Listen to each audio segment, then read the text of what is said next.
Bishramganj টিপ্রামথা Sepahijala headquarter. এখানে আমাদের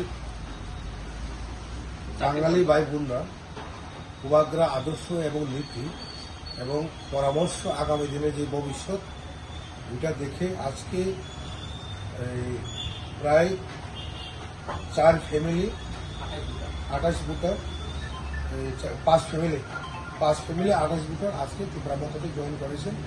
তাদের মধ্যে আমি নাম বলবো মিন্টু দাস, জন্তু দেবনাথ, বিদ্যুৎ সরকার এবং বাপি দাস। বাপি দাস তো আগে আমরা টিপ্রামথাতেই ছিল। তাদেরকে আমি বরণ করে নিলাম।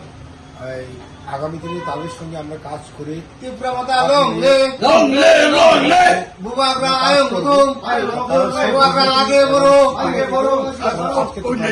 করেছেন তাদেরকে আমি অসংখ্য ধন্যবাদ এবং তাদের হাত ধরে আগামী দিনে চলে যাবে ভবিষ্যৎ এবং আমরা একসঙ্গে কাজ করব এবং উন্নয়ন এবং পিচ অ্যান্ড হারমোনি সেই ক্ষেত্রে নিয়ে আমরা কাজ করব এই বলে আমার শেষ বেলাইনে হামলা।